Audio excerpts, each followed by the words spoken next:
Hi, I'm Mark Hobie, producing artistic director at Paper Mill Playhouse. All of us here at Paper Mill hope that you and your loved ones are safe and healthy during this time. While our theater is physically closed right now, we wanted to find a way to bring a theatrical experience right to you, to bring theater into your lives, into your homes. And so we've dug into our vaults and found these Humanities symposiums from the past. We'll be streaming them live each Thursday night at 7 p.m. Just tune in to our Paper Mill Facebook page and have a theatrical experience right from your couch. Hope to see you here each week.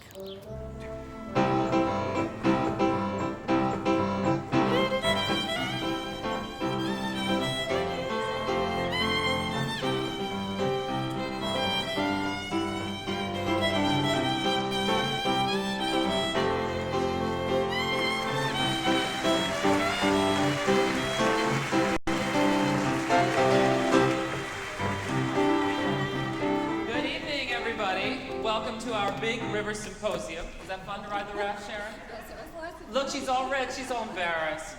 It was a lot of fun. Before we start tonight, we wanted to introduce you to two people that make this raft possible. You know, a lot of people might think that it just rolls around in little tracks all night long, but that's not the case. If you've seen the show, you know it goes everywhere, practically into the orchestra pit, all over the place. So first, I'd like to bring Mitch Goldstein out here. Mitch, come on out. Now, Mitch is on the magic headset here, and the headset does what? My headset is wireless communications to Gary, who is inside the raft, and we have our own channel that we talk on, so it's myself and Gary and the stage manager. We don't have to hear anybody else. And we go with the stage manager gives us our cue to go, and I guide Gary around the stage. So I think it's time to introduce the man who lives in here for a long, long time, who is the Mississippi River.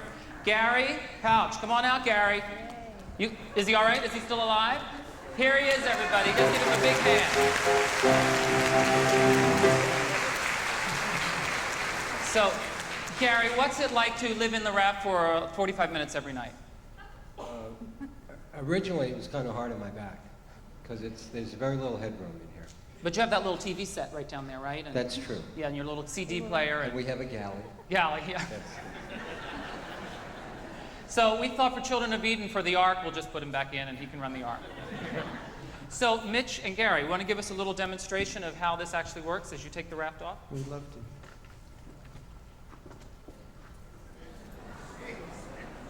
I want to hear everything that we're going to do. So Robert is on his stomach. He's on his stomach. He lies there on his stomach the whole time. Are you ready to Really? Go? Okay. We're going to go forward, straight. Speed is slow. Go. Touch left. Straight. Mitch, don't forget to tell him to stop. Stop. That's the most important cue in the show. Okay. We're going to go reverse straight. Go. Hard left. Straight. And you have a touch left. Straight. Hard left. Stop. Okay, and I'm going to guide him off stage, and thank you very much. Forward straight. Now, let me introduce to you the first part of this evening's performance. I'd like to introduce three artists to you first who are in the cast of Big River. They're quite wonderful. I'm sure if you've all seen it by now, you'll recognize them all when they come out here. First, our lovely Jessica Wright, who is our violinist here, and she's also performing in Big River. Jessica. And two more cast members, Jayme McDaniel and Catrice Joseph. Welcome. And taking us on our journey for the first part of our evening is our resident composer, Albert Evans, and our Director of Education, Miss Susie Speidel. Take it away, Albert. Susie, here they are. Thank you.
tripping with a bright streams play. Happy as the daisies that dance on her way. Many were the wild notes her merry voice would pour. Many were the blithe birds that warbled in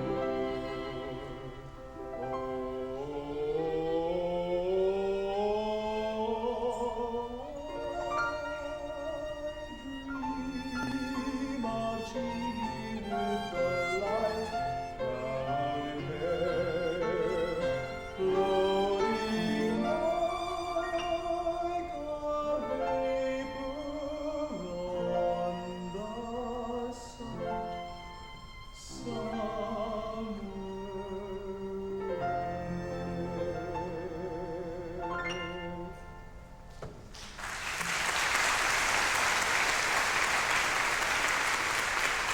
Thank you, President Jayme. Thank you, everyone. Good evening. I probably don't have to tell you that those two songs were written by Stephen Foster, America's first great songwriter, and practically the only name anyone can connect with American songs written during the middle third of the 19th century. That's the period we're going to take a quick look at tonight, the period of Big River and Huckleberry Finn. Foster was the first American, actually, to make a living writing popular songs.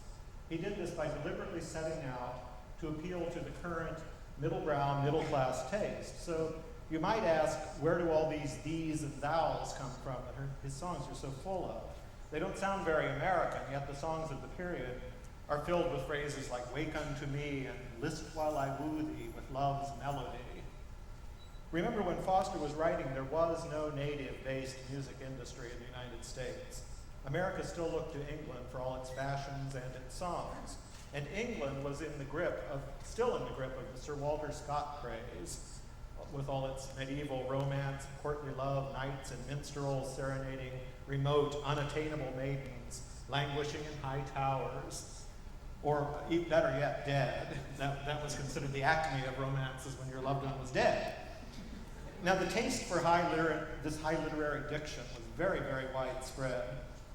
I can offer one example from my own family history. My great-grandfather, Thomas Evans, was a simple farmer from Ohio, educated in a one-room schoolhouse, who never went beyond the 6th grade. He fought in the Civil War, and he kept a diary of his experiences. A typical entry on an uneventful day read like this: "We were now far on our way. The sun set in golden splendor. The silent shades of evening now clothed all nature with mournful silence, and soon we were reposing in various attitudes in the arms of Morpheus, who ever anon carried us away to the land of Nod. Thus passed the time." And on the next day, he visits a whorehouse in Cincinnati, but that's another story that we won't get into tonight. 150 years ago, in life and in song, death was a very familiar presence. Infant mortality was very high. Diseases such as tuberculosis almost guaranteed a short lifespan.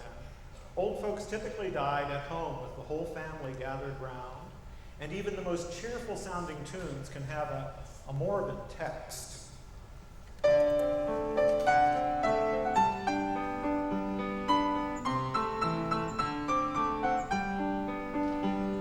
I'm dreaming now of Hallie, sweet Hallie, sweet Hallie.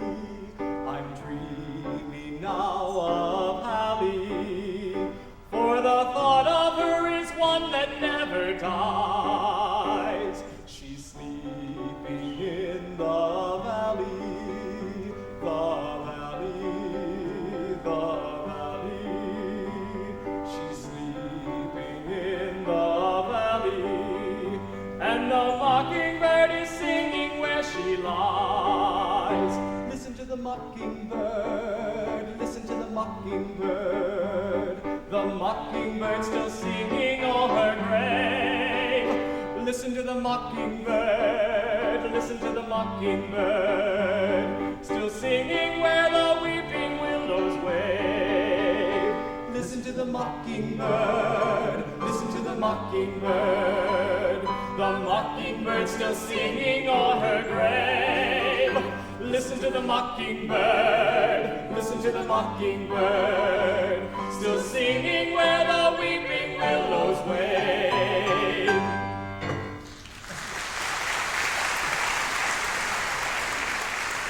It would be very near to the truth, I think, to say that in 19th century love songs, no one gets out alive. The author, by the way, of Listen to the Mockingbird was a guy named Mr. Septimus Winter, but he always wrote under pseudonyms. This one he wrote under the name of Alice Hawthorne. Winter had many pseudonyms and had several hit songs that we still hear sometimes today. One of them was the inspirational classic Whispering Hope. I don't know if you remember that. It's like that lovely duet. And a song that you probably don't even think had an author, oh, where has my little dog gone? Oh, where is... Again, I mean, the dog obviously died. You know. Now, all of these songs are written by Northerners, but further south, a different kind of music was developing, one that would have a vast influence on American popular song.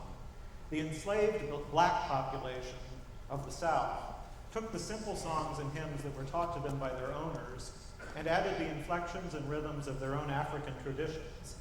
The result was something rich and strange and powerfully moving, the black spiritual.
Shout all over God's heaven, heaven, heaven. Everybody's talking about a heaven, ain't going there. Heaven, heaven. I'm gonna shout all over God's heaven. I got wings, you got wings. All God's children got wings. When I get to heaven, gonna put on my wings and gonna fly all over God's heaven, heaven, heaven. Everybody's talking about a heaven, ain't going there. Heaven, heaven, gonna fly all over God's heaven and steal away home. I ain't got long to stay here.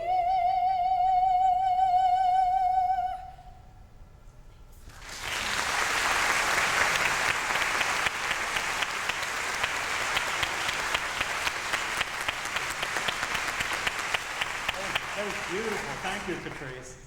This new kind of folk music soon traveled up the Mississippi to the north.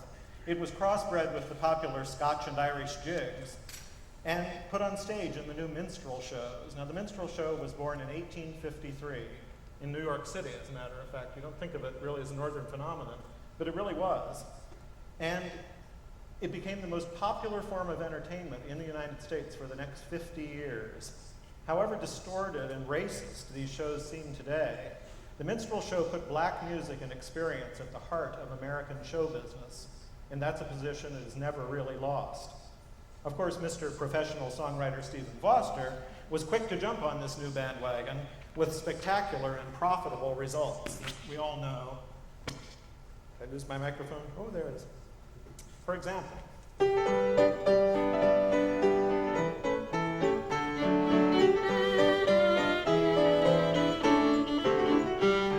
I come from Alabama with a banjo on my knee. I'm flying to Louisiana, my true love for to see.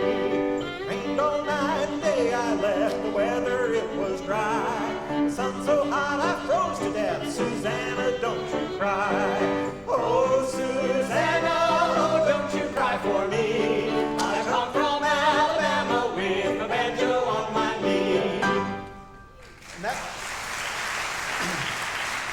of course, that song then crossed out of the minstrel show and became really the theme song of the Gold Rush, that all the 49ers sang, Oh, Susanna. So it took on actually a second life. In the 1850s, songs of domestic life all but swept away those high-flown tales of knights and damsels, and everyday scenes and objects were elevated and celebrated. Songs like My Father's Bible, Aunt Dinah's Quilting Party, Woodman Spare That Tree, even this one that my grandmother used to sing to me, and I think some of you will remember. The old oaken bucket, the iron-bound bucket, the moss-covered bucket that hung in the well. So even household furniture inspired heartfelt rhapsodies, like My Mother's Armchair, the Dear Kitchen Pump.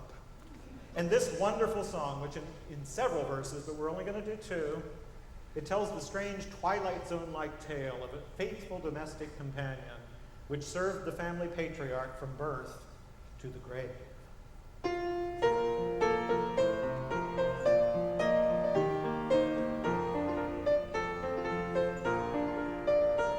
My grandfather's clock was too large for the shelf, so it stood 90 years on the floor. It was taller by half than the old man itself, though it weighed not a pennyweight more. It was bought on the morn of the day that he was born, and was always his treasure and pride. But it stopped short, never to go again when the old man died. 90 years without slumbering, tick, tick, tick, tick, is life, seconds numbering, tick, tick, tick, tick, it stopped short, never to go again when the old man died. It rang an alarm in the dead of the night, an alarm for that years had been dumb, and we knew that his spirit was pluming for flight, that his hour of departure had come. Still the clock kept the time with a soft and muffled chime, as we silently stood by his side. But it stopped short, never to go again when the old man died. 90 years without slumbering, tick, tick, tick, tick, his life, seconds numbering, tick, tick, tick, tick, it stopped short, never to go again when the old man died.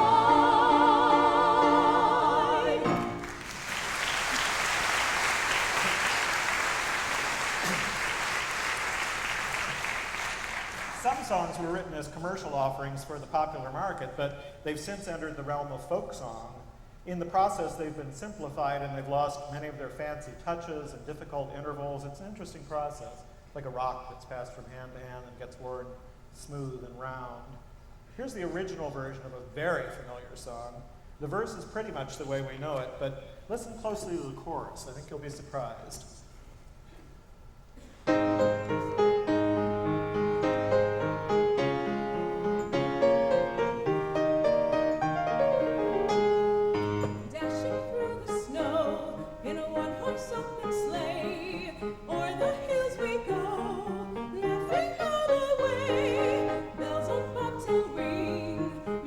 Spirits bright, oh, what's more to ride and sing a sleigh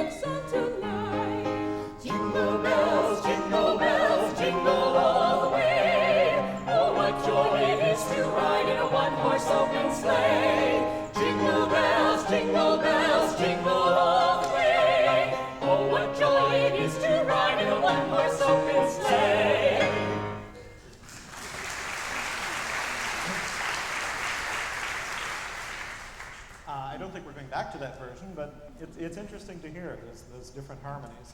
One of the great social battles of the 19th century was the fight for and, of course, against temperance. It was a time of widespread public drunkenness. In some villages, there were ordinances that limited the number of taverns to 1 for every 15 adults.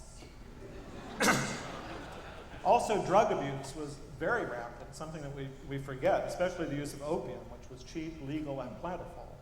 Many, many songs promoted the temperance cause. They may have lost their edge from years of burlesque, but some still have the power to move us, even if we smile at their excesses. Here's the most famous of those songs. It was featured in the melodrama 10 Nights in a Barroom. It's the song of angelic little Mary as she peeps into the local tavern in search of her father, ignoring the rough cries of the men inside.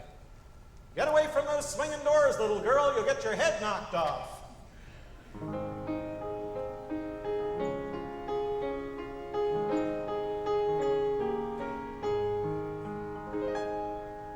Father, dear father, come home with me now. The clock in the steeple strikes 1. You said you were coming right home from the shop as soon as your day's work was done. Our fire has gone out, our house is all dark, and Mother's been watching since tea. With poor brother Benny so sick in her arms, and no one to help her but me. Come home, come home, come home. Please, Father, dear Father, come home. Hear the sweet voice of the child, which the night winds repeat as they roll. Oh, who could resist this most plaintive of prayers? Please, Father, dear Father, come home. Father, dear Father, come home with me now. The clock in the steeple strikes 3. The house is so lonely, the hours are so long, for poor weeping mother and me. Yes, we are alone, poor Benny is dead, and gone with the angels of light. And these were the very last words that he said. I want to kiss Papa good night. Come home, come home, come home. Please, Father, dear Father, come home. Hear the sweet voice of the child, which the night winds repeat as they roam. Oh, who could resist this most plaintive of prayers? Please, Father, dear Father, come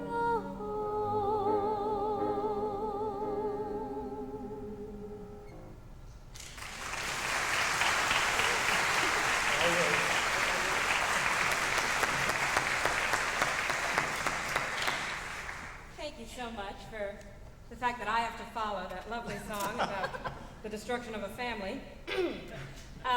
We wanted to talk a little bit about life along the Mississippi. It wasn't quite as bucolic and simple, perhaps, as some of these songs might lend you to believe. It is, of course, the main route of transportation, still today, for grain, livestock, auto parts, all those lovely everyday things that we still depend on. It certainly dominates the economy of the heartland of America, and we're not going to reel off a lot of dull facts about 34 states that it touches and how many tributaries and all of those things. But it has certainly fed the American spirit as much as the American economy. At the same time, industry in America has grown up around the Mississippi, and it has, of course, become one of the most polluted waterways in the world. Now, recently you may have heard on the news or seen on television about a gentleman named Nick Irons who swam the Mississippi River from Minneapolis south, but he stopped at Baton Rouge. He swam for about 6 hours a day, and he did this to raise awareness for multiple sclerosis and his father's battle with that disease and to raise funds. And he said that as he swam south, that most of the time the water was so murky and muddy and filthy that as he would stroke, he couldn't even see past his elbow. As I said, he stopped at Baton Rouge because even he thought the last part of the river down to New Orleans was too dangerous to go through. But he knew that the power of that kind of a statement, of swimming that length, would lend credence to his cause, because the lore of the Mississippi has infiltrated so much of American popular culture and American mythology. The thing that I thought was interesting, this all took place a few weeks ago as we were opening our production of Big River, and his brother accompanied him on this trip, and his brother traveled in a motorboat filled with camping gear. And even though every once in a while in the major cities they would stay at a Days Inn or a Motel 6, most of the time, because they wanted all the money to go to the cause, they camped out. And I thought it's exactly the same kind of American spirit that Jim and Huck demonstrate as they travel on the river as well. The river is certainly larger than life, and it is, has continued to affect human history. There were all kinds of travel and traffic on the river from Native Americans in the very earliest times of that it was first settled, and then down through the paddleboat era and beyond to today's more industrial traffic. We're going to hear a few readings about travel on the river. The first one is from Mark Twain and his somewhat picturesque version of a passenger's reaction to his steamship as he takes to the river in Life on the Mississippi. And to share those words with us tonight, we are very lucky to have Huck Finn from our production of Big River, David Gunderman.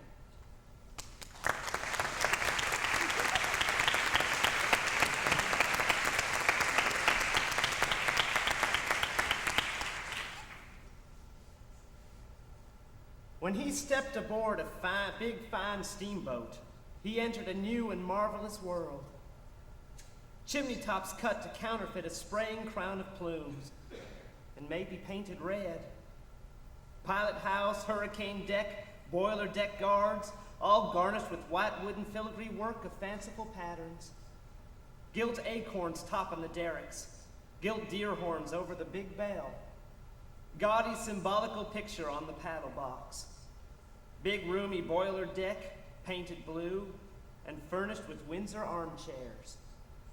Inside, a far receding snow-white cabin. Porcelain knob and oil picture on every stateroom door. Curving patterns of filigree work touched up with gilding. Stretching overhead all down the convergent vista. Big chandeliers every little way. Each an April shower of glittering glass drops. Lovely rainbow light falling everywhere from the colored glazing of the skylights. The whole a long-drawn, resplendent tunnel, a bewildering and soul-satisfying spectacle. In the ladies' cabin, a pink and white Wilton carpet, as soft as mush, and glorified with a ravishing pattern of gigantic flowers. Every stateroom had its couple of cozy, clean bunks, and perhaps a looking glass and a snug closet. And sometimes there was even a wash bowl and pitcher and part of a towel which could be told from mosquito netting by an expert, though generally these things were absent. And the shirt-sleeved passengers cleansed themselves at a long row of stationary bowls in the barber shop, where were also public towels, public combs, and public soap. I think that actually Sharon and the Guild will be selling raffles for that trip during the next production out in the lobby later on. But let's hear a slightly less romantic vision of life on the Mississippi in an excerpt from a journal of a traveler down the river. This was written in 1837 by a gentleman named Nathaniel Hobart. On our boat, there were 30 or 40 great oxen on board going down to New Orleans. On the upper deck, over all our heads, are long rows of cages which go clear round the boat. These are filled with turkeys, geese, and hens. Last night the boat stopped to take in some hogs, and you never heard such a squealing as they did make. That set the hens, geese, and turkeys to cackling and gobbling, and then, of course, the oxen mooed. Well, hardly a Carnival cruise line. In addition to Mark Twain, there were...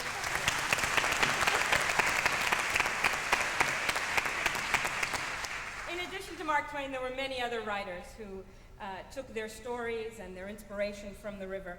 It was a never-ending source of material, and there were many newspapers and magazines during that time period which published these short stories, tales of travels on the Mississippi, many of them humorous, and their adventures and misadventures of passengers along the river.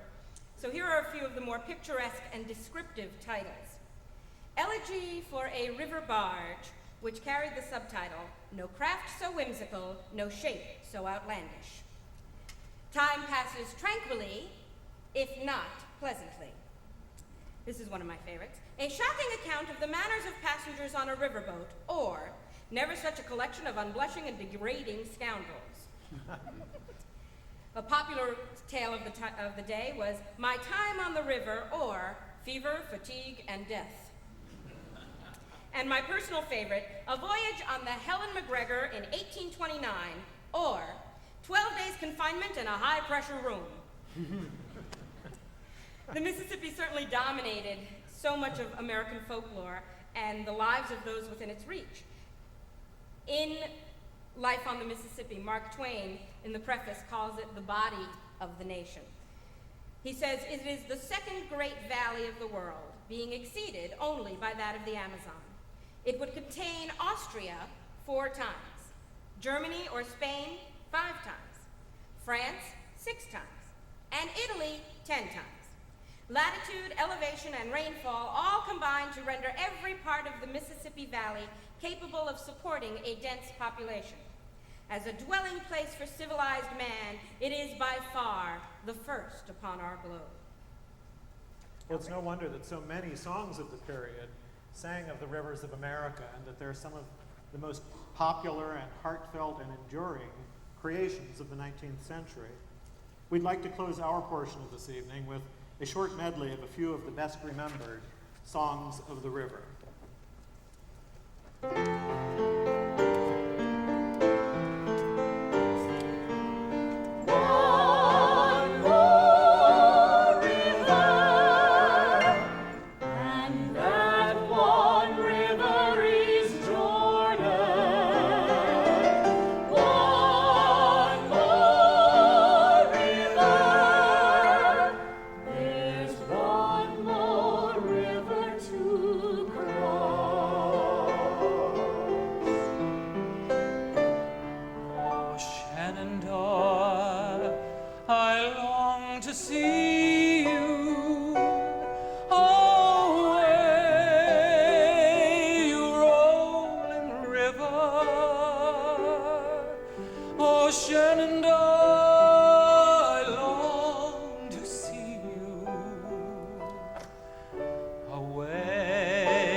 I'm bound away across the wide Missouri.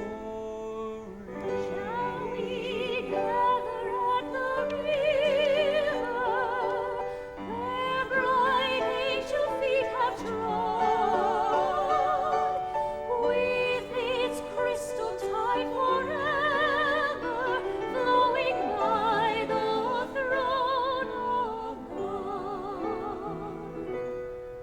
I am a poor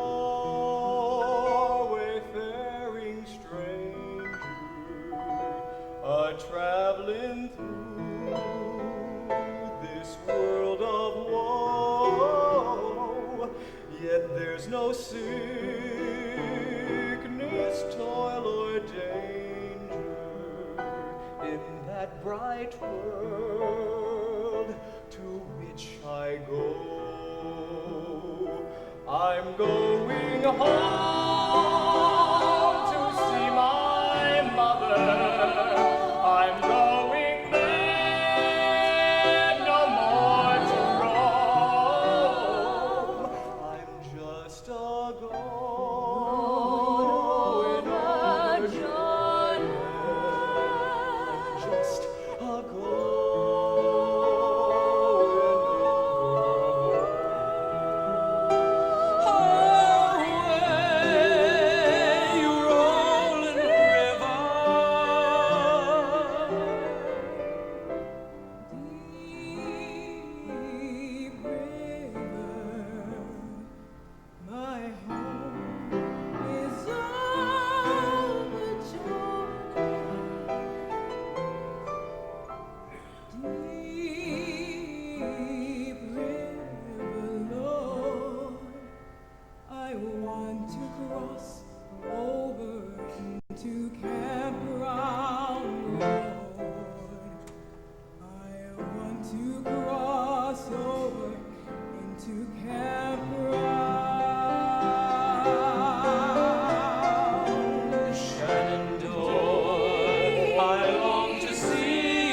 the main attraction, as they may say.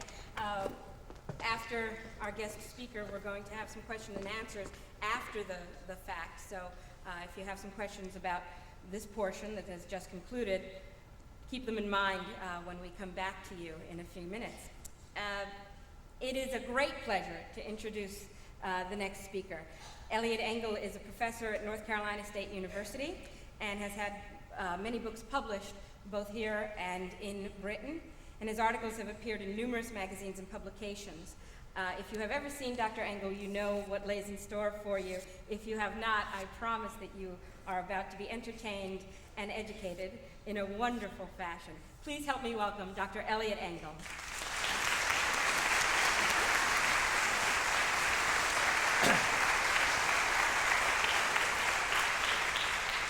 Thank you very, very much. First, let me say that I am very proud to be a teacher, and the role of a teacher is to bring knowledge to life. So I would like to tip my hat right now, though I am not wearing one, to Albert Evans and the young people who sang. I thought they did an absolutely superb job.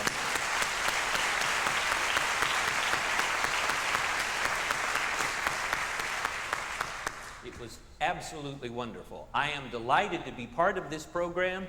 I am going to give you a little background on Mark Twain. I hope you do not know most of these things. I find them interesting.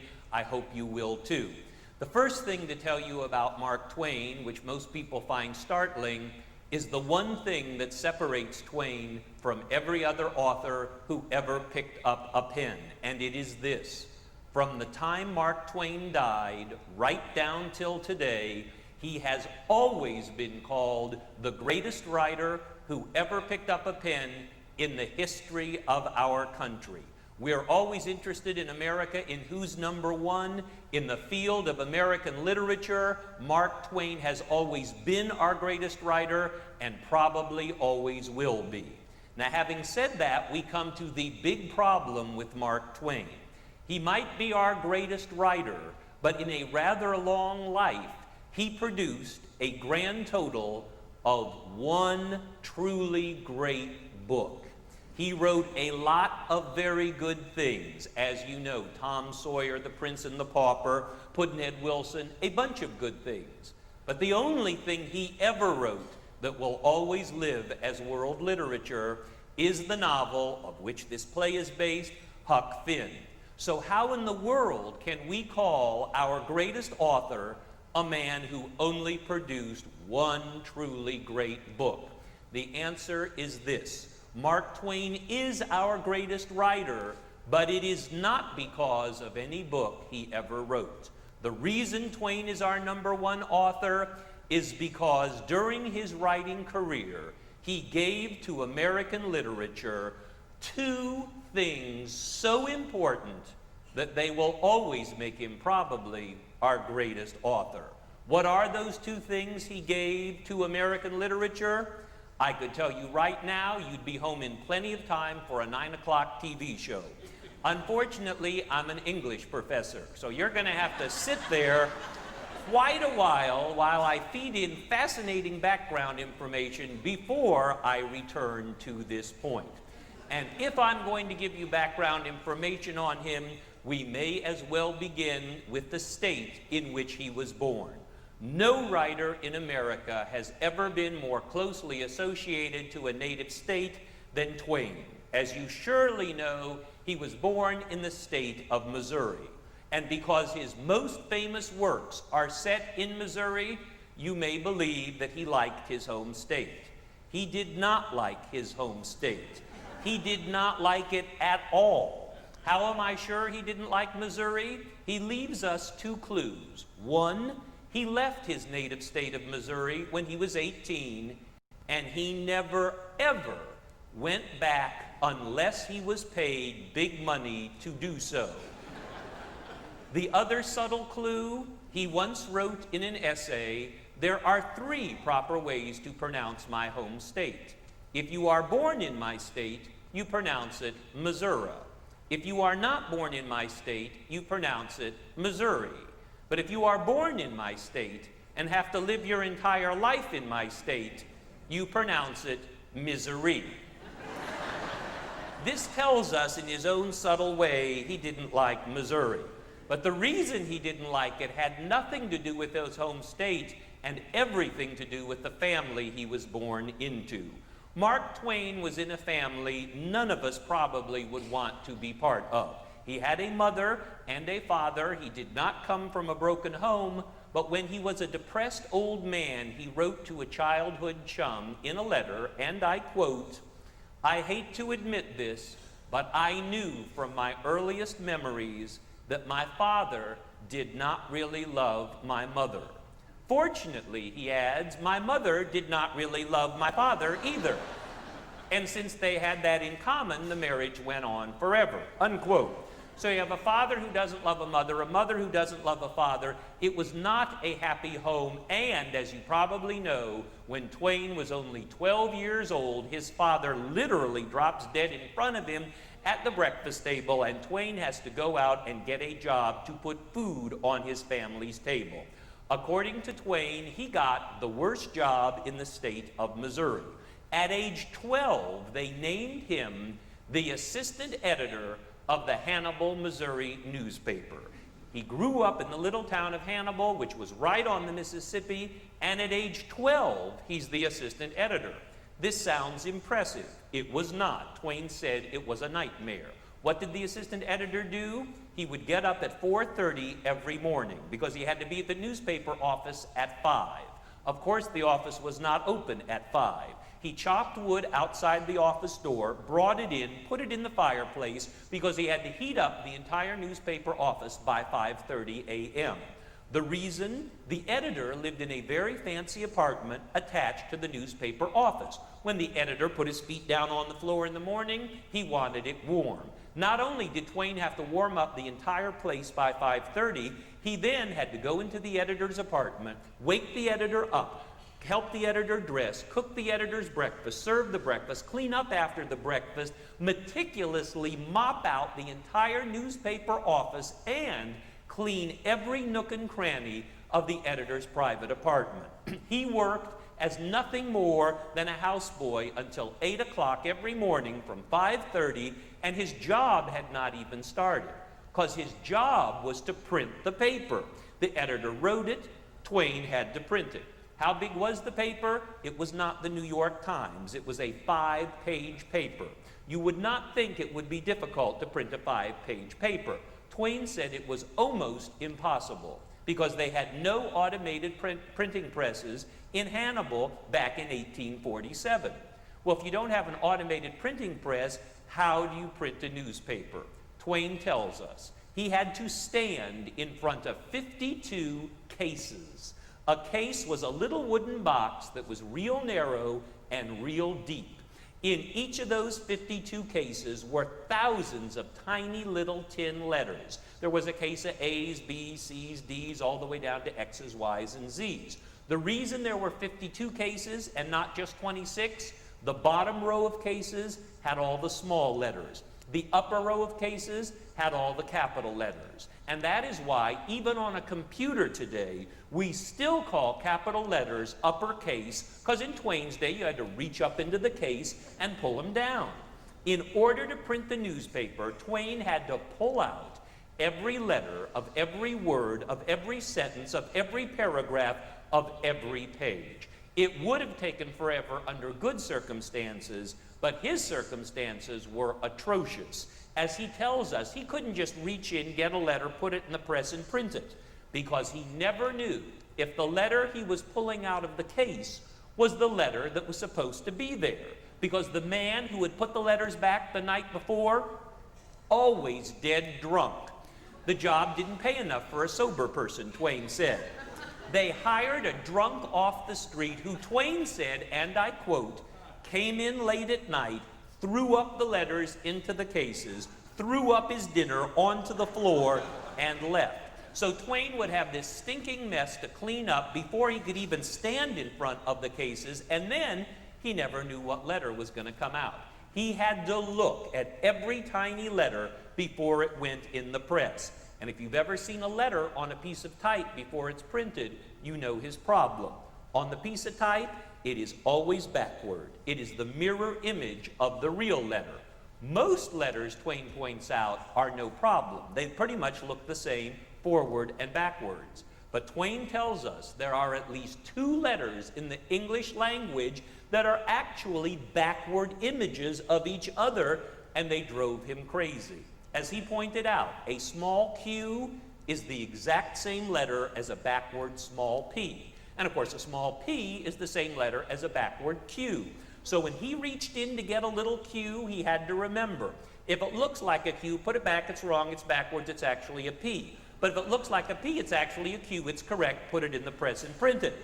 In a famous essay he wrote that he is never given credit for, he said, and I quote, I hated the printing business because no matter how careful I tried to be, I could never mind my P's and Q's. That is where the famous expression comes from. One of the joys of being an English professor today, when I teach a Twain novel in my freshman survey, I always give them this talk, and I always pause here and I say, and that's where the famous expression comes from. And invariably, my students look up and say, what famous expression? As you know, young people are not minding their P's and Q's. They've never even heard the expression. Anyway, Twain stayed in this horrible job for 6 years, from age 12 till 18. His pay, no money, because it was considered apprentice work. He received 2 new suits of clothing a year, and all the turnips his family could eat, and that was it. He wanted out, and he got out, because at 18, he took that famous trip down the Mississippi to New Orleans, where he was supposed to get off and do business. But his good luck, the riverboat he would get on that morning happened to have as its riverboat captain a man named Horace Bixby. Who is Bixby? One of the great riverboat captains in American history.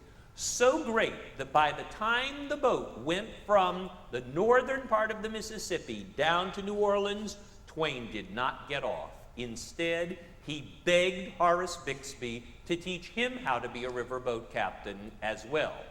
Why did Twain have this epiphany and decide on the spot he wanted to become a riverboat captain?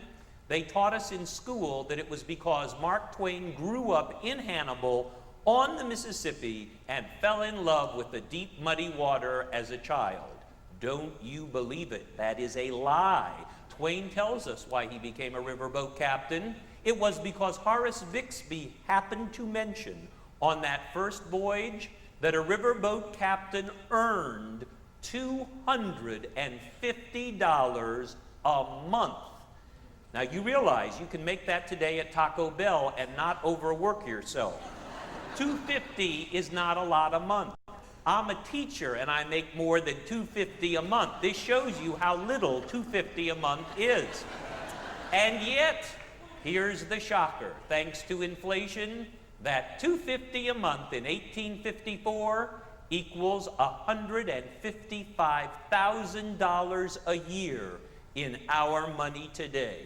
It was the 3rd highest paying job in America to be a riverboat captain. Supreme Court Justice was first.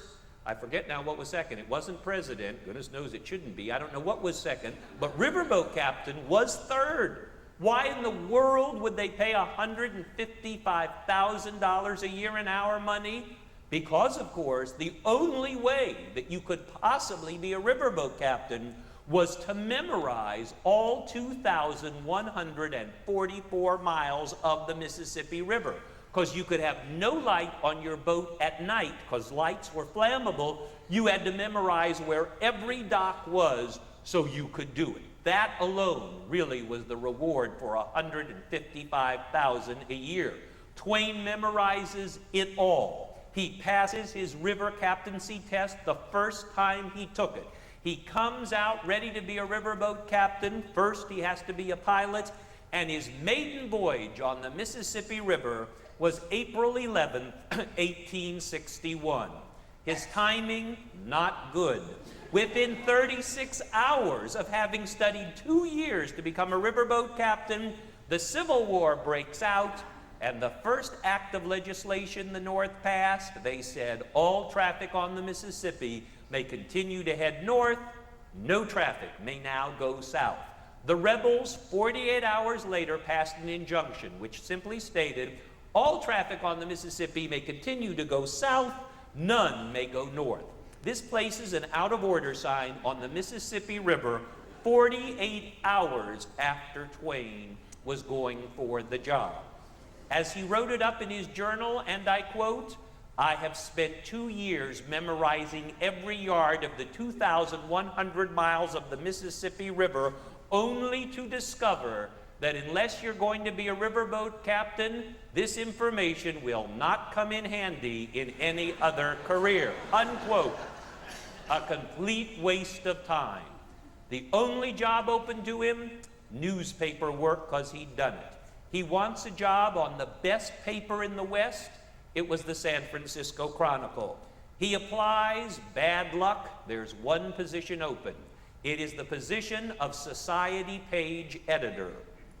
No one was less constitutionally able to do a good job as social editor than Mark Twain. He loathed society. He thought if you were wealthy, you had to prove to him you weren't stupid as well. Nothing about society did he enjoy, and yet he wanted on that paper. He gets the job, and after he signs the contract, the editor announces that the editor's wife is the president of the Women's Club of San Francisco, and she'll be giving Twain all of his stories. Not a good beginning. Every day the editor's wife comes in with the most inane stories about cookies and punch and tea, and Twain has to write them up. But one day, the editor's wife comes in and yells out the equivalent of "Stop the presses." She said, "My husband said this story can be the lead on the social page and the lead on page 1. This is what Twain was waiting for. He takes a pencil, a pad, he's interested. And she says, "Last night, the Women's Club of San Francisco held a charity ball. We raised $100, which was a fortune back then, all of which is being sent back east to decorate the graves of the Union and Confederate dead soldiers." Twain thinks, where's the story? "That's it," she says, "write it up. Headline, page 1. Twain is so disgusted that he's still writing idiotic stories that he grabs a piece of regulation reporter paper and writes up the story exactly as the editor's wife said. But he is so disgusted this time that when he finishes the real article, he grabs another piece of regulation paper, but on this one he writes the joke article, what we call today a parody. The first paragraph was the same. Women's Club of San Francisco hold charity ball, raises $100, says they are sending it back east to decorate graves. But the second paragraph in the joke article read, "However, the Chronicle has a scoop. We have learned they are not sending the money back east to decorate graves. Instead, they are sending it to a huge plantation in the state of Alabama where they are breeding black women and white men together to produce a superior slave to work in all the wealthy homes throughout the South." Well, this was in horrible taste, but Twain didn't care because he just wrote it up for a cub reporter whose cubicle was next door to get a cheap laugh. Well, the plan was, since Twain left work at 11 in the morning and the reporter didn't come on until 2, Twain put the real article right where it was supposed to be on his desk so it would be printed the next day in the paper. But the joke article he puts on the cubicle for the reporter to read and throw away. Unfortunately, the Asian flu was sweeping San Francisco. The cub reporter did not come in that day. And when the copy boy who assisted the night editor came in that night to pick up all the articles for the next day's paper, he was, by the way, illiterate, couldn't read. He was just supposed to pick up the papers and give them. Had he seen the joke article and the real article, even though he couldn't read, he would have taken them to the night editor because he would know something was wrong. Unfortunately for Twain, the joke article was right where he had left it because the cub reporter didn't come in. But the real article on his desk, Twain had left his window open. There had been a windstorm. He had not put the paper weight on top, and the real article was under the rug, hidden from sight. Imagine San Francisco shocked the next morning when their headline article on page 1 revealed that their women's club was supporting a breeding farm of black women and white men in the state of Alabama. It actually ran, you can see it in rare book reading rooms all over the country. Well, if you've ever known a woman who's belonged to a women's club, you will be shocked to hear they didn't find it funny at all. They kicked Twain off the paper. They kicked him out of San Francisco, and Twain said had those women had just a little more power, he would have been out of the United States permanently. It is the great disgrace of Mark Twain's life. The article ran, it not only ended his career in San Francisco, but no editor in his right mind would ever hire a young man this stupid. The only thing Twain could think of to earn money, gold had been discovered in the Sierra Nevada mountains right outside of San Francisco 6 months before. He takes his pan, he goes to the mountains, he's 5.5 months too late. No gold, only mud. Twain said this is the only time in his life when he was so depressed that he actually tried to commit suicide. If you know Twain, you know he had suicidal thoughts as an older man. Only this time did he try to commit it because he really had nothing to live for. He said one night at his lowest, he took a loaded gun, put it in his mouth, and he pulled the trigger. And as Twain said, had he been a better shot, he probably could have injured himself. escapes unscathed but still depressed. However, there was one little bar in the mining camp called Angel Camp. Twain's brother sent him just enough money for one shot of whiskey a week. One night, Twain is in the bar at midnight, nursing his whiskey. He's all alone. Into the bar in the mining camp comes a man Twain had never seen. The man looks at him and says, "It's late, I'm bored, and you're the only person in the saloon. I'll buy you a free shot of liquor if you'll sit there and listen to a really long story I just heard." Twain wants the liquor. He says, "Absolutely." Man buys him the drink and then starts to talk. We don't know exactly what he said, but we do know that Twain had in his pocket the stub of a pencil and a dirty sheet of paper because he'd been a reporter and he carries it. As the man tells the story, Twain wrote down only 7 words as notes. And I know those 7 words. They are frog, bet, jump. No, jump, lose, bet. How do I know those words? That sheet of paper is one of the most important documents in America's literary history. Half drunk, Twain goes back to his hut that night and writes up the story that the man told him, but writes it up in Twain's unique vernacular. He calls the story the celebrated jumping frog of Calaveras County. He called it Calaveras County because that was the county that the bar happened to be in. If you don't know this story, the jumping frog of Calaveras County, believe me, you are not missing much. All it is this rather dumb story about a frog that jumps higher than any frog that has ever jumped. And so the owner of the jumping frog makes a fortune because, of course, he bets his frog against all other frogs, and his frog always wins. Until one day a clever stranger comes to town, and when the famous jumping frog's owner is out of the room, the stranger opens the jumping frog's mouth and pours in buckshot. Then he runs out and gets his own frog. He asks the owner to bet all of his money on his frog, and he'll bet all of his money on his frog. The contest comes, and of course, the stranger's frog only jumps half an inch. But the famous jumping frog just sits there and belches out black pellet because it's full of lead and loses. That is the entire story. You would not confuse it with As I Lay Dying or Macbeth or Romeo and Juliet. It is not a great story, and yet it is the most important story in American literature. How come? Because there are 2 things in that story that had never been in American literature before. These 2 elements are so important, they will always make Twain our greatest writer. What are these 2 things? 1, believe it or not, the celebrated jumping frog of Calaveras County is the first story ever written in America that was written to allow its characters to talk like Americans. What does that mean? It is the first story in our language with American dialect. And what does that mean?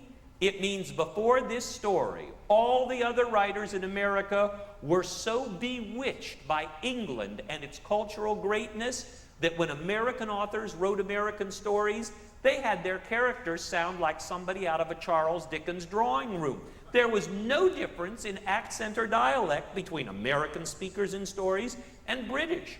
Twain said, "This is absurd. We don't talk like the British here. Why should our characters in stories?" Twain says, "My rule is always have your characters talk like where they are from." For example, he says, if you have a character from Maine, give him a Yankee accent.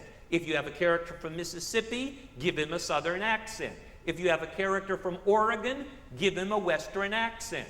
If you have a character who's a member of Congress, make him sound like an idiot. Unquote. Some things don't change in 100 years. The celebrated jumping frog is the first story in American dialect. But actually, this is not why Twain is our greatest writer. It is the second feat of this story that by far makes him our #1 writer. Believe it or not, the celebrated jumping frog of Calaveras County is the first story ever to be written in America to have a sense of humor. It is our first funny story, and you need to get something straight. When did he write this story? 1870. When did we start writing in America? In Virginia, in 1620. We had been writing 250 years, and nobody had produced in literature a funny tale. How can this possibly be? Look at England. Who is their first named writer? Geoffrey Chaucer, and he's hilarious in Canterbury Tales. They start with humor. We wait 250 years. How come? Because in England, when they took one look at those Puritans in about 1620, they wanted nothing to do with them, threw them over to America, and they became our founding fathers. Now, there are many good things to say about Puritans. Their faith in God, their hard work, all extremely interesting. But the one thing nobody ever called a Puritan was funny, because they weren't funny. They thought levity was the work of the devil, and for 250 years of our culture, the Puritan mentality made sure great literature was not funny. I'm not saying there was no great literature before Twain. Good heavens, the Scarlet Letter was written before Twain. We've called the Scarlet Letter many things, but until Demi Moore, nobody called it funny. It's not funny, nor is it supposed to be. Our great literature was serious literature. It is Twain who drags us kicking and screaming into the sunlight of humor. He gives America its sense of humor. For that alone, he'll probably always be our greatest author. He publishes the celebrated Jumping Frog. It is in every newspaper in America. Everybody knows the frog. Nobody knows Mark Twain. They leave his name off. They put it wrong. Nobody knows of him. It was a wild success. It did him no good at all. But it taught Twain, not only did he have a sense of humor, but it came out strongest against targets who were wealthy and stuffy. But now he needs to know what to write to make his name. He moves back to the East Coast to Massachusetts. He's reading the newspapers, has no idea what his next book's going to be, when on a Tuesday in the religious supplement that was every Tuesday on the back page of his paper, he saw in the paper on the religious supplement an article that said an Episcopal priest was taking members of his congregation over to the Holy Land. This was the big article about the Episcopalians about to depart for the Holy Land. And Twain read it and he thought, gosh, what could be more stuffy or wealthy than a group of Episcopalians going to the Holy Land?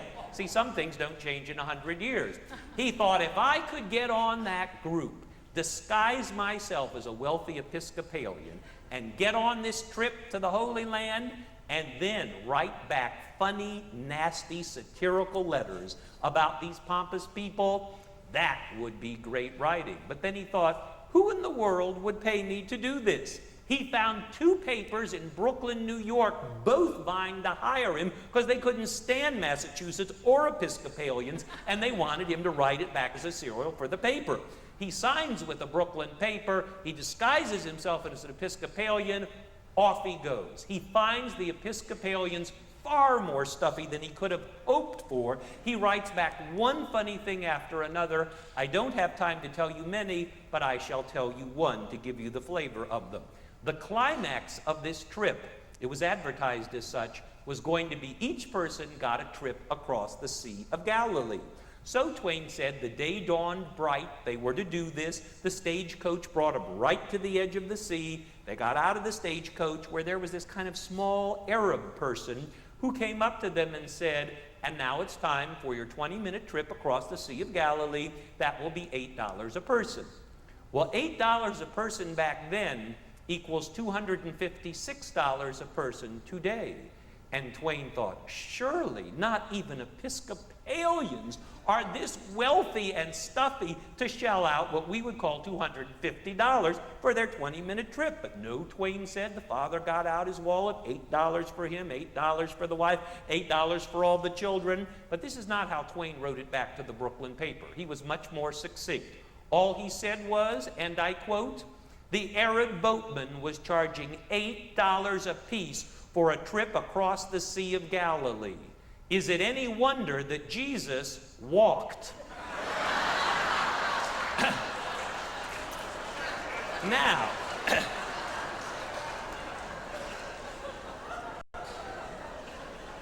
today, as you have responded, it is quite funny. Back then, it was utter sacrilege, and the people in Brooklyn loved it, couldn't get enough of this stuff. Twain gets back to Brooklyn and finds he's a cultural hero for making fun of wealthy people. And Twain was so lazy, and he is a lazy man, he thought, why should I struggle for my first funny novel when I can take these letters, throw them up, hope they come down in a different order, and get a book out of it. That's all he did. He took all the letters about the Episcopalians going over to the old country, and he brings out the book that in his day made his name. Its name, Innocents Abroad, and it still is quite funny. Not as funny as it was when it first came out, but it is this book, Innocents Abroad, about the Episcopalians in the old world that made his reputation.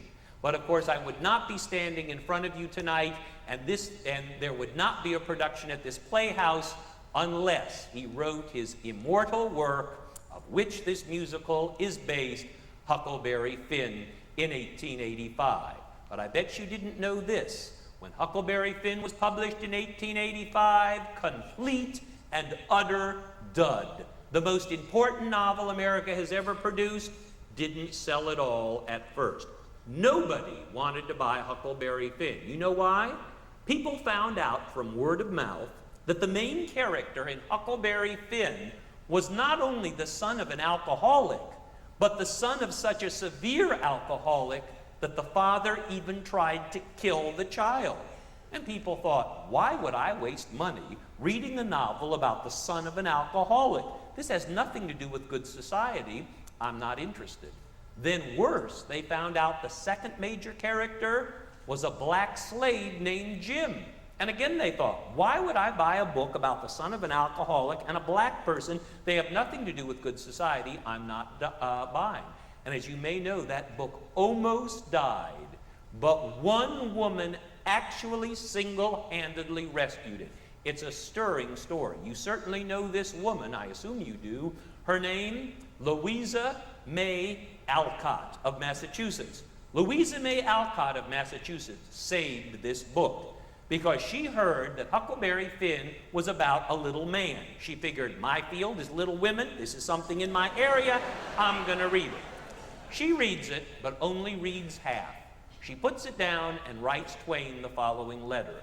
Dear Mr. Twain, I have tried to read your latest novel, Huckleberry Finn, but I find the characters and incidents in this book so low, so common, so vulgar, and so dirty that I say to you, Mr. Twain, if you can't write a better book for our young people than Huckleberry Finn, I suggest you put down your pen. Love and kisses, Louisa May. And she sends it. Is Twain upset? You bet he is. Louisa May Alcott had power. She loved a novel, it sold. She hated a novel, it died. But Louisa May didn't know when to quit. She loathed Huckleberry Finn to such an extent that she went to her library board in the state of Massachusetts and actually got a law passed in Massachusetts that forbade the sale or rental in a library of Huckleberry Finn for all of its dirty incidents. Twain finds this out. Is he upset? No. Takes out huge ads in magazines and newspapers all over the country the next month. They all said the same thing. My latest book, Huckleberry Finn by Mark Twain, has been banned in Massachusetts, then in real big letters, for all of its dirty incidents. Sales shot up 385%. and that is an accurate figure. Sales went up almost 400% the next month. Everybody's running out buying Huckleberry Finn, hoping to get into a good, dirty incident. This was the Victorian period. They weren't getting anything in their lives, figured maybe with a little luck, something exciting would come out of Huckleberry Finn. They read it and are most disappointed to see that there's nothing dirty, but they're shocked how touched they are about the relationship between the son of the alcoholic and the black slave, to the extent that the little boy will go to hell for trying to save him, but will save him nonetheless. They write letters to Twain by the bushel basket. We still have them. Most said the same thing. They said, "Dear Mr. Twain, we love your book Huckleberry Finn, but you made a big mistake. You must not have realized that you made, as the hero of this book, the greatest, most loyal, loving character, a black slave named Jim." They said, "You can't make a black person the hero of a book. Blacks have nothing to do with good society." Twain always wrote back the same basic answer. He said, "The reason I made the black person Jim the hero of my book is that since blacks are never taken into good society, they are currently the only person in this country who have not been warped, made weird, and totally corrupted by the good society of which they are not a part.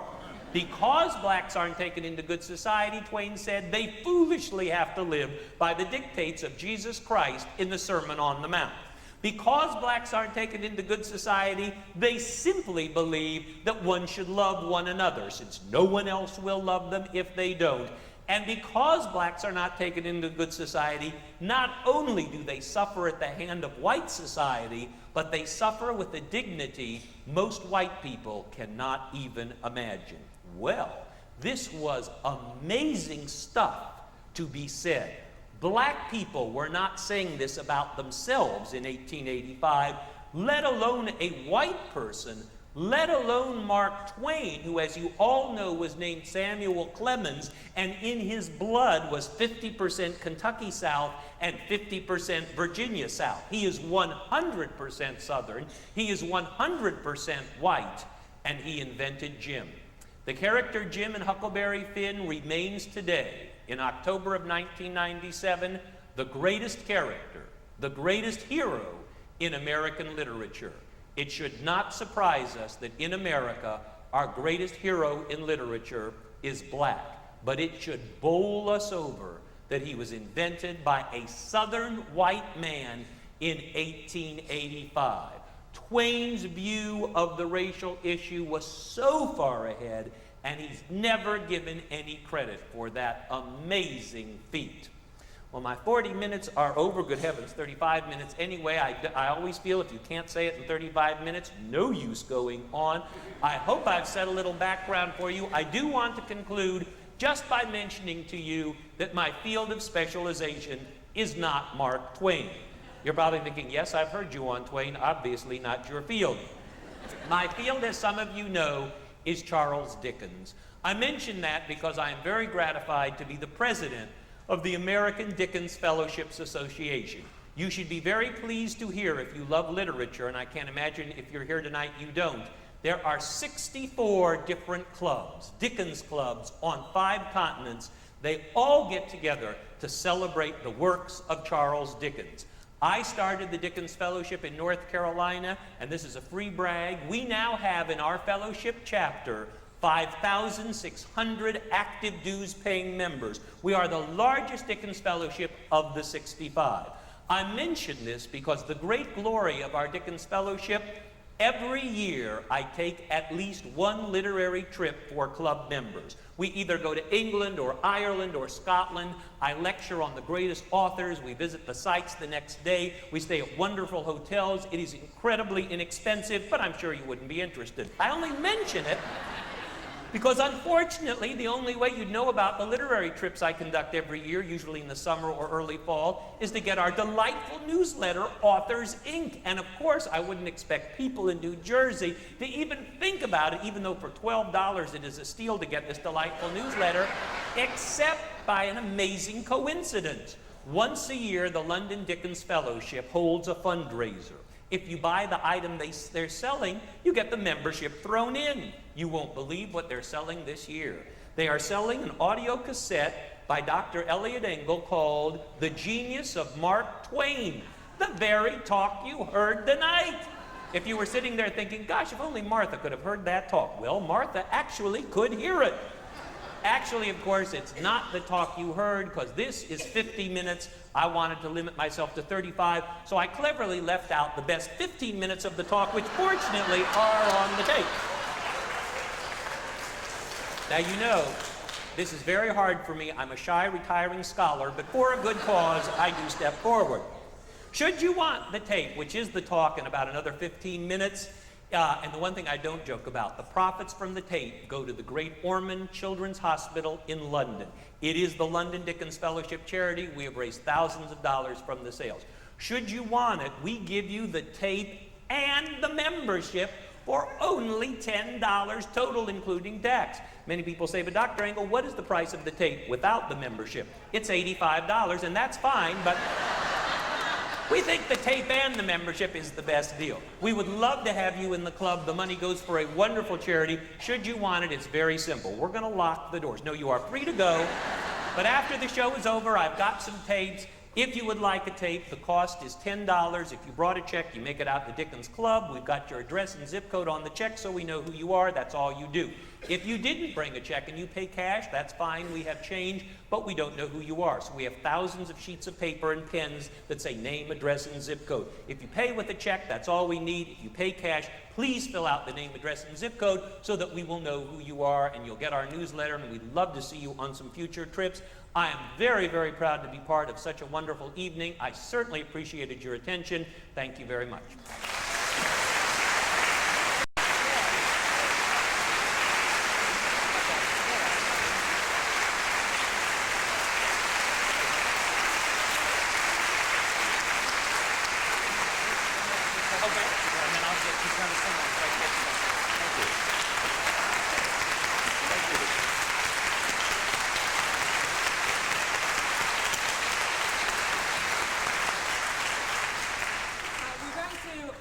Up to any questions from the audience. If so, maybe we could bring the house lights up a little bit. We will have microphones in the aisles, so we ask that you wait till people get to you with the microphones. If you do have a question for Dr. Engel, for Robert, anything about Big River, anything about the season coming up. And let's invite the rest of our cast out here first before we Yes, start. absolutely. Come on back out, everybody. So if you have questions for any of our cast members or Dr. Engel, Dr. Engel, come right out here, because I'm sure you're going to get a couple of questions.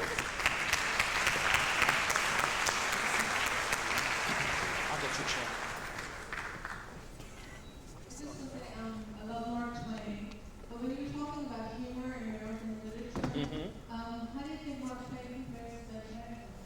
How do I think Mark Twain compares with Ben Franklin? I think anybody compares favorably with Ben Franklin as a writer, but that's a personal opinion. But the question is, Ben Franklin came up with many things that make you smile. The reason we say that humor begins with Twain is because we define literature as a lot of areas, but never aphorisms, never sayings, never statements. Franklin is extremely clever, and some of the things he said, like fishing visitors smell after 3 days, which all of us have learned the hard way is not only funny but true. It is not literature. It is nonfiction. Of the four genres, drama, fiction, poetry, and nonfiction, unfortunately, nonfiction does not count, and that is what Franklin wrote. Had he written fiction, Twain would be the second great humorist, and Franklin would have been the first. That his next book was going to be on the trip to the Holy Land. I don't think you told us how he got started writing books. Oh, how did he get started writing books? What happened was, when the celebrated Jumping Frog of Calaveras County was so wildly successful and printed in all the newspapers, but no one remembered his name, Twain wrote in his journal, the only way they remember your name is if you have a title page with the author's name given. And so he switched from what he had done his whole life. He was only 32 when he did this, but he switched from newspaper work because he feared no one would remember who the funny man was. Books came in because they have a title and an author. And the first book he wrote was Innocents Abroad. And had he been able to make it and have a reputation with his newspaper work, we probably never would have had a novel out of him. do you know how Samuel Clemens got the name Mark Twain? I do. Does anybody else want to handle it? I'll tell you just very, very quickly. He said they were the two most beautiful words in the language, and even if your name is Mark, you have to admit it's not that beautiful a name, but it was to Twain, because when he was on the riverboat, they measured the water back then by putting a rope down called a measuring rope. They did not measure in feet. They measured in fathoms. 1 fathom equaled 6 feet.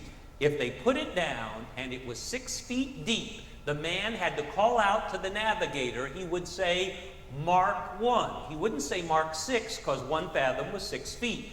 When they heard Mark 1, everybody groaned, because 6 feet of water was so shallow, a riverboat couldn't dock, and they couldn't get off. What they wanted to hear was there was 12 feet of water, because that meant there was enough water to dock, they could get off, get drunk, visit their girlfriends, and get off that boat. So everybody wanted to hear there was 12 feet of water. So if they put it down and it measured 12 feet, they did not yell out to the navigator, Mark 12, they would have yelled Mark 2.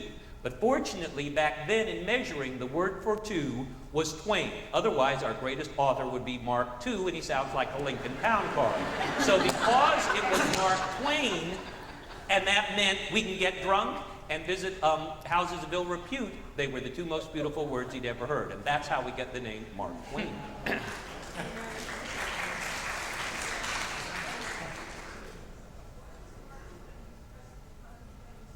Whoops. I'll repeat the questions. Why was Mark Twain depressed and contemplating suicide when he was elderly? Mark Twain had a terribly tragic personal life. He had 3 daughters. He loved all of them, and they all died tragically before him. One daughter had epilepsy and actually drowned in a bathtub. His favorite daughter, Susie, had meningitis, and Twain lost all of his money by putting into a portable printing press machine that he never should have done. A man named Alexander Graham Bell came up and said, I have something you might want to invest in. No, Twain said, are you kidding? Putting something to your ear and hearing somebody talk from across the street, that'll never go. So he put all of his money in a portable printing press that never went anywhere, and rather than declare bankruptcy and disappoint his creditors, this does get back to his daughter, I swear, he decided that he would go around the world for a year doing the Mark Twain show and give all the proceeds to his creditors, which was a wonderful thing to do. He was in Paris in a very fancy hotel room when a telegram arrived. He was smoking a cigar, he opened it, and it said, your daughter Susie is dead of meningitis. And Twain said he could never live with himself after that, because how could he, as a human being, remain living when he got that kind of news that quickly? It so shocked him, because this was the 3rd daughter who died. He had a son earlier who died when Twain took him out tobogganing and did not pull the blanket up enough because he was thinking of a plot. He always blamed himself for that child's death. His wife died of a very weak heart. So Twain's personal life was horrible, and he was a very great family man. And so he felt that, God was against him. And his last works, called Letters from Earth, were so bitter that the family insisted they never be published until 1954, when the University of California, Berkeley Press brought them out. That's how bitter they are. He became a very bitter old man.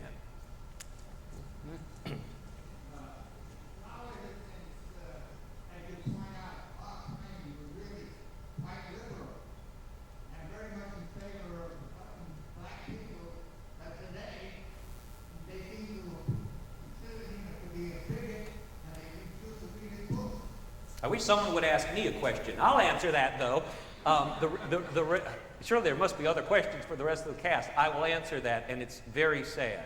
Because in Mark Twain, the despicable N word is used 142 times, white people, and in particular black people, make sure if that book can be banned, they will ban it. They do not realize that in Twain's day, when you referred to a black person, you used that word and the first name. I'm not saying it was a compliment to be called that back then. It wasn't. But it did not have the despicable connotation it has today. Twain was a realist. That's what you called a black person back then. 142 times it goes in the novel. Foolish people today, both black and white, react to the word, go to the school board, and said, we can't have our innocent children reading this stuff. It's got to go. And it often does. And by not having the children read it, particularly black children, they are missing out on the greatest hero we have, who happens to be black, in a novel where the N-word is mentioned over 100 times, so it is banned in many schools. And blacks are just as guilty as whites as getting that book off the shelf. It really is terribly sad. But that's the way it is. They don't want that word used in front of their children, and so the whole book is thrown out. You comment on Artemus Ward and Mark Twain's fascination with Joan of Arc. Gosh, the question is Artemus Ward and Joan of Arc. His fascination with Joan of Arc, he even admitted, was because he read somewhere that one of the soldiers, when torturing her, demanded that her skirt go up high enough to show her ankle. And Twain admitted his real love of Joan of Arc came in his weak moments of picturing what her ankle must have looked like. This is sad, pathetic, but true. He was a dirty old man, and he himself admits that without that naked ankle, there probably would not have been a fascination with Joan of Arc. You've got to admire his honesty. As far as Artemus Ward goes, Artemus Ward and many other great American satirists and humorists are not Mark Twain, because, like Ben Franklin, they never could put together a novel of sustained humor. So Artemus Ward and Ambrose Bierce and a whole lot of others who were equally as vicious as Twain is in his humor have never had his reputation, because the novel is what we loved in America, and only Twain was mining veins of humor in the novel. With the show going on for a long period of time each night, would that be a problem as far as energy goes toward the end of the show, toward the end of the run? Why don't we let Mr. Huck Finn talk about that, since he's never off the stage practically. No, actually, as you can, like the least interesting thing on the stage, I think. It's so interesting. The energy, as you go on a run, you learn how to pace yourself, so it actually gets easier, because you know when to conserve and when to go for it, and it all starts to, the map becomes clear, so it gets easier actually. And then it's too bad because it's over. And you don't get to continue Just going. when you get it smoothed out and you feel confident, then the thing finishes. Any other comments or questions for the cast while we have them here? No hands? Or Dr. Engel? Yes, right here in the middle. Connie. Or Elliot? Yes, here comes over here from Elliot's side. And right up here? Who do you make the check to? Who do you make the check to? You mean the unbelievably small amount of $10? You make it to Dickens Club or Dickens anything, but Dickens Club or Dickens Fellowship will be fine. But the $100 check you make, Paper Mill Playhouse, $100. That little If you believe envelope, that, we've got some swamp land to sell stick you. it right in the envelope. Okay? Mark Twain did a very interesting book in Connecticut Yankee and King Arthur's Court. Now, how was it that the satire, the social satire of that book didn't make a greater impact? Question is, and it's my favorite Twain novel, and if you have not read it, I suggest you do, A Connecticut Yankee in King Arthur's Court. How come it didn't make more of an impact? It is because, like our age today, which has become a very audio-oriented computer television age, the novel, when Twain was writing it in America, did not have the power of social good. In England, with Charles Dickens, you wrote about something in a novel, the people read it, and social good was enacted. We were about 50 years behind England as a civilization in terms of sophistication, and Twain complained bitterly that Charles Dickens, whom he regarded as inferior to Twain, Charles Dickens could enact social good with social criticism, where Twain was, just as he said, a juggler and a clown. It infuriated Twain that he was called the American Charles Dickens, because he too had little children as the main character, and he had a great sense of humor. Twain, in his inimitable way, said he didn't understand why Dickens was not being called the British Mark Twain. So Twain had an enormous ego, and he saw Charles Dickens when on his very first date with the woman he would marry, Mark Twain's future wife, he took her to Steinway Hall in New York, where Charles Dickens was performing his very last, in America, Charles Dickens show. He stood on stage, he read from his works, the people loved Dickens. Twain was an unknown young man trying to impress his date. As he was leaving, he turned to his date and said, "How despicable that a man who has a reputation as a novelist would cheapen himself and go on stage doing the Charles Dickens show."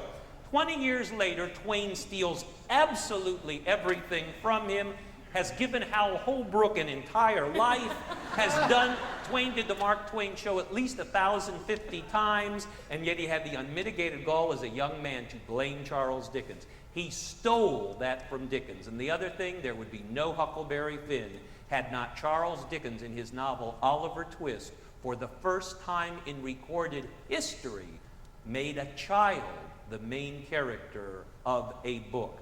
Oliver Twist, written in 1837, is the first book of all time that allows a child to be the central character. Mark Twain steals the ideal wholesale to give us Tom Sawyer and Huckleberry Finn. Today, to show you how things have fallen, what do we have? We have Home Alone. And we have other little obnoxious children on situation comedies.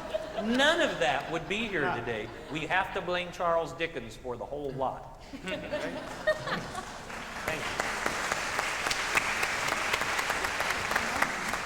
Let's take one more question. I'm sorry, did I miss something? In the very early part of your talk, you mentioned two things that you were going to...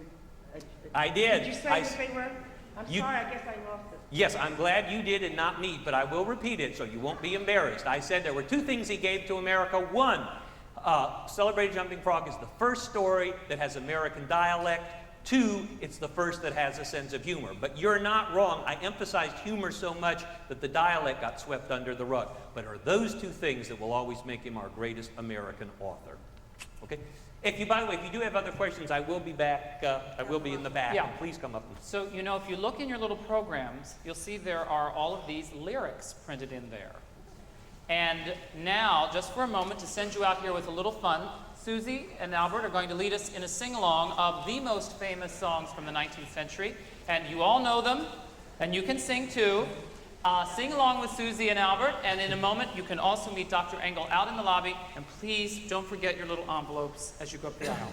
Susie, lead us in our song. Okay, we're going to start with, on the back page, the last page of your sing-along, we're going to start with Camptown Races. We're only going to do 2 verses, or else we'd be here all night, all the long, live long day, whatever the lyrics are. Yeah, okay, so if everybody gets there, and we want everybody to sing nice and loud, because these people have been singing, and they have 8 performances this week. So they're not going to help you out. You're on your own here. Albert? Especially the doodahs. The doodahs have to be nice and loud. Lots of doodah.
Verses again of Battle Hymn of the Republic. So if you turn your sheets around,